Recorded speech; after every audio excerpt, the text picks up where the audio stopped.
Paz de Deus seja com todos. Queria deixar aqui uma rápida palavra. Aqui no livro de Lucas, capítulo 15, versículo 11 por diante. E disse um certo homem, tinha 2 filhos, e o mais moço deles disse ao pai: Pai, dai-me a parte da fazenda que me pertence. E ele repartiu por eles a fazenda. Nesse versículo aqui a gente vemos que o filho, quantas vezes não estamos bem na casa dos nossos pais, quantas vezes estamos bem na igreja e por algum motivo pedimos nossa parte e queremos sair. Por alguns desejos mundanos, por desejar conhecer novas coisas, saímos para o mundo. E a gente vemos aqui nessa parte, só nesse versículo, que como é fácil esquecer de Deus quando estamos bem. Como é fácil não buscar a Deus quando estamos bem. E isso não acontece de agora, isso já aconteceu antes, muito antes, em Israel, que a gente vê em Deuteronômio 32:15, que a palavra de Deus diz que em algum momento da história, quando Israel era abundante, quando vivia bem, quando vivia em fartura, esqueceu de Deus e foi adorar outros deuses. Mesmo Deus tendo feito milhares de maravilhas em Israel, muitas maravilhas, sustentou o povo no deserto por 40 anos. E mesmo assim, o povo esqueceu de Deus. Muitas vezes acontece com a gente. Esquecemos de Deus.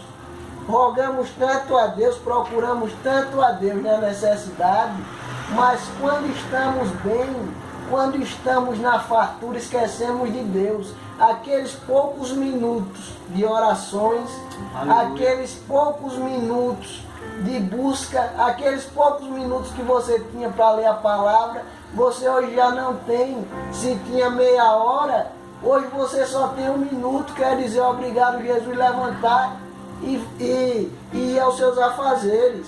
Esquecemos de Deus por estar bem. E hoje, nós crentes, temos uma linguagem de dizer que o mundo está mais forte, que o mundo tem muitas opções, tem muitos prazeres, tem muitos deleites da carne. Só que para cada século o diabo tem uma nova estratégia. Ele tinha uma no século passado, no século anterior. Sempre o diabo vai ter novas estratégias. Não é o mundo que está mais forte, e sim os cristãos que enfraqueceram na fé. Porque o diabo ele tem um plano para cada século, só que nós servimos ao Deus de todos os séculos. Aleluia, glória a Deus. Glória a Deus. Glória a Deus. E a gente vai ver ao longo dessa passagem que no versículo 13 diz assim: e poucos dias depois, o filho mais novo, ajuntando tudo, partiu para uma terra longínqua e ali desperdiçou a sua fazenda vivendo dissolutamente. Aleluia, glória a Deus. A palavra de Deus diz que ele gastou tudo vivendo dissolutamente. Já não era a mesma vida mais. Já não tinha mais os amigos de antes. Já não tinha mais as mulheres de antes. Já não era bem visto como antes. Já não era abraçado pelo mundo igual antes. De quando saiu da casa do seu pai, porque lá na casa do seu pai tinha tudo. E seu pai o amava, não pelo que ele tinha, mas sim só por pelo que ele era, só por pessoa. Mas o mundo, ele nos ama através do que a gente tem. O mundo nos chama através do que a gente tem. E quando a gente não tem mais nada, o mundo nos joga na sarjeta. O mundo nos despreza. Os amigos somem. As mulheres somem. O dinheiro não tem mais. E a gente vai ver que quando ele gasta tudo vivendo dissolutamente, vivendo uma vida pecaminosa, a gente vai ver no versículo 14, que diz assim: e havendo ele gastado tudo, houve naquela terra uma grande fome, e começou a padecer necessidades. Olha a diferença desse jovem. O que ele tinha na casa do pai dele, tinha de tudo.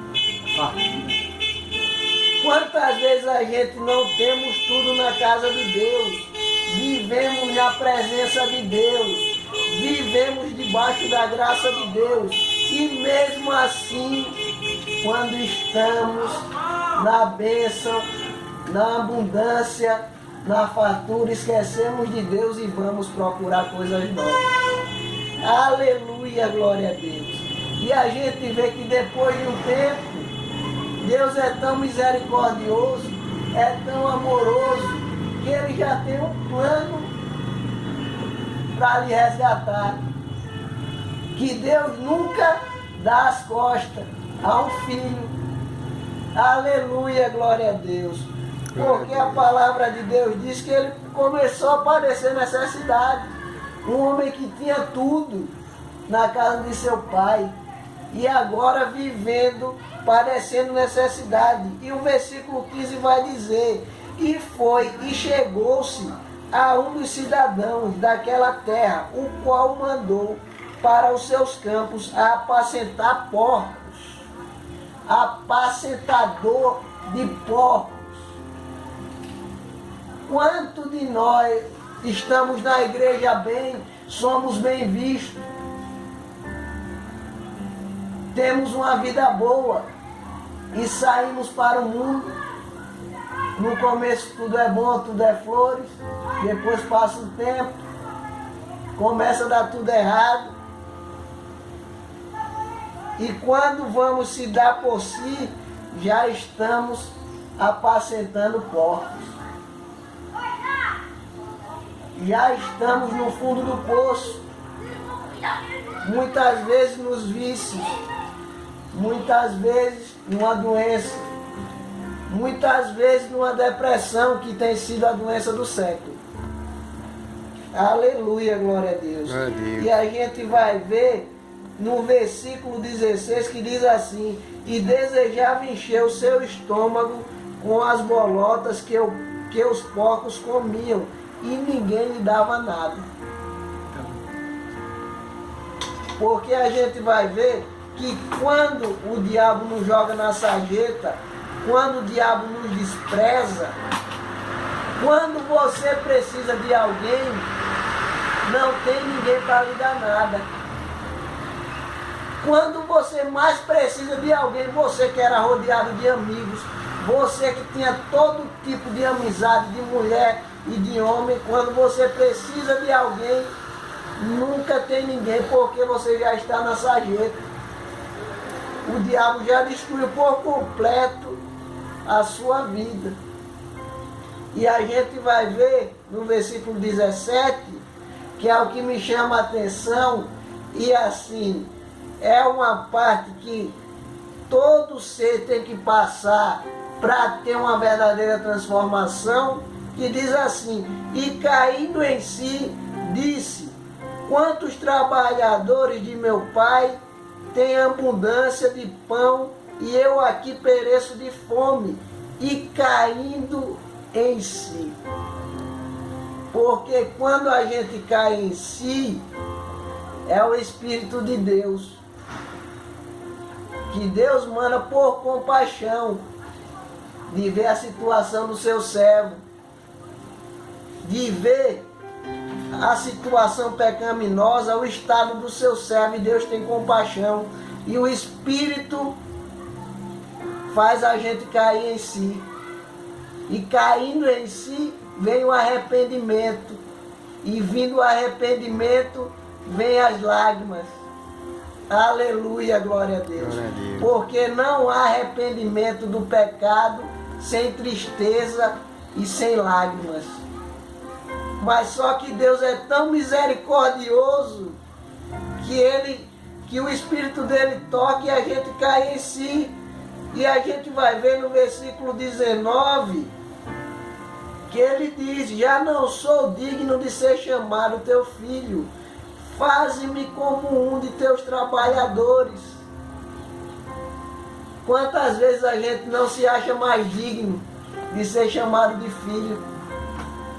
Quantas vezes a gente já cometeu tantos pecados, pecados até abomináveis, que a gente acha que não tem mais valor, tanto para a sociedade quanto para Deus.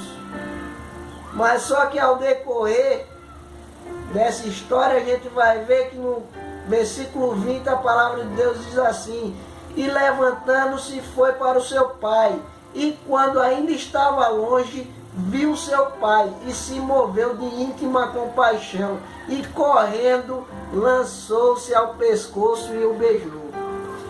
Aleluia, glória a Deus. A gente vai ver como é maravilhosa a palavra de Deus. Como é que o pai, mesmo ele estando naquela situação, mesmo dizendo que não era digno de ser chamado de filho, o pai, quando viu ele, a primeira coisa foi abraçá-lo, foi beijá-lo. Porque Jesus, ele ama o pecador. Jesus, ele não tem prazer em destruir o pecador. A misericórdia de Deus é para com todos. E o amor de Deus é imensurável. E Deus, a gente vai ver aqui, voltando um pouco, no capítulo 15, versículo 7, na parábola da ovelha perdida, a gente vai ver que diz assim: digo-vos que assim haverá alegria no céu por um pecador que se arrepende, mas porque 99 justos que não necessitam de arrependimento. A alegria de Deus quando um pecador se arrepende, o céu todo se regozija. Aleluia, glória a Deus, porque Deus ama a todos. Quando você pensa que não tem mais amigo, quando não tem mais nada, o Pai está lá. Quando você chegar na porta, o Pai já vai estar lhe esperando.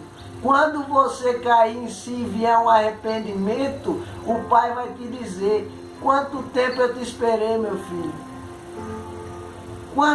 Quão ansioso eu estava.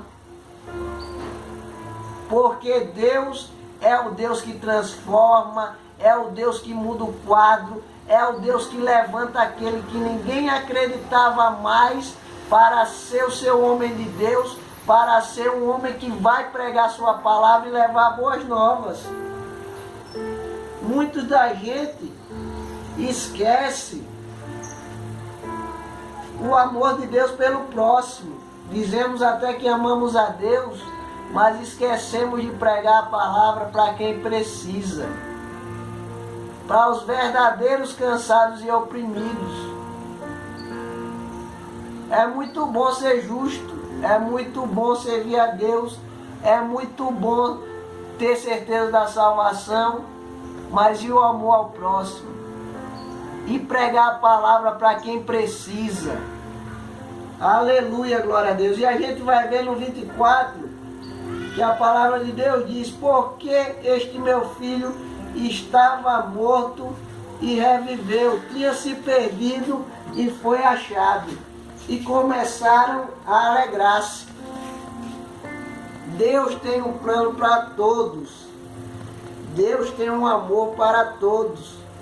Deus nunca rejeita um filho. Nunca rejeita o pecador. Deus está sempre esperando de braços abertos.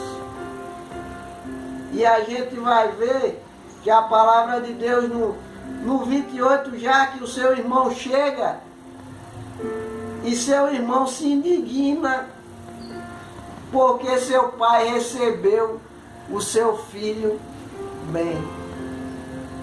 Aleluia, glória a Deus. Quantos de nós, às vezes, somos esse irmão indignado? Porque quando alguém se converte, às vezes a gente não dá aquela assistência, às vezes a gente não dá aquela palavra de ânimo, às vezes a gente não dá aquele apoio, às vezes a gente não mostra o verdadeiro amor ao próximo, que é ajudando o nosso irmão. Muitas vezes falta isso. Mas a gente, muitas das vezes, temos uma vida de retidão, temos uma vida de busca, mas só que esquecemos o verdadeiro propósito do reino de Deus, que é ganhar almas, que é salvar almas de pecadores. E o que me chama a atenção também nesse versículo 20, quando o pai encontra o seu filho que corre e beija ele, é o amor do pai pelo filho. Por isso, meus irmãos, muitas mães oram, muitas vó oram por seus filhos, por seus netos. Isso não é em vão não, irmã. Isso não é em vão não, porque suas orações vão ser atendidas. Pode passar até um certo tempo, mas não desista dos seus filhos. Não desista de ter seus filhos, de ter a esperança que seus filhos vão estar na casa de Deus, porque o propósito de Deus para com eles é grande, assim como foi na minha vida, assim como tem sido na vida de vários meus amigos que hoje servem ao Senhor, por muitas das orações da minha mãe e da minha avó, pela misericórdia primeiramente de Deus, hoje estou aqui. Nem eu mesmo acreditava que um dia fosse voltar a pregar a palavra. Mas só que Deus faz assim, porque Deus é Pai. E amor de Pai, você pode estar onde for. Você pode estar jogado no mundo como for. Quando você voltar, Ele está de braços abertos, te esperando. Porque Deus não é igual ao homem. Deus morreu na cruz por todos nós. E o amor de Deus é para com todos. Aleluia, glória a Deus. E a gente vamos ver que esse irmão se indigna. E o seu pai fala, no versículo 32 e último, mas era justo alegrarmos-nos e regozijarmos-nos, porque esse teu irmão estava morto e reviveu, tinha se perdido e foi achado. Aleluia, glória a Deus. E a gente vamos ver para encerrar, em 1 Pedro, muitos de nós achamos e até esquecemos do preço que Jesus pagou por nós. Porque a palavra de Deus em 1 Pedro, capítulo 1, versículo 18, diz assim: sabendo que não foi com essas coisas corruptíveis, como prata ou ouro, que fostes resgatado da vossa vã maneira de viver, por tradição, recebeste dos vossos pais, mas com o precioso sangue de Cristo. Glória a Deus. Fomos todos salvos com o precioso sangue de Cristo. E o amor de Cristo é para com todos, não importa a sua situação, não importa quanto tempo você tem no mundo, não importa os seus pecados, Cristo hoje te chama e te dá a oportunidade de uma vida nova, porque quem está em Cristo, nenhuma condenação há, e o amor de Cristo dura para sempre, porque Cristo é o nosso Pai e a gente somos o filho pródigo, que muitas vezes erramos uma, erramos duas, erramos muitas vezes porque somos falhos, mas Cristo sempre está de braços abertos para nos receber. Amém. Amém.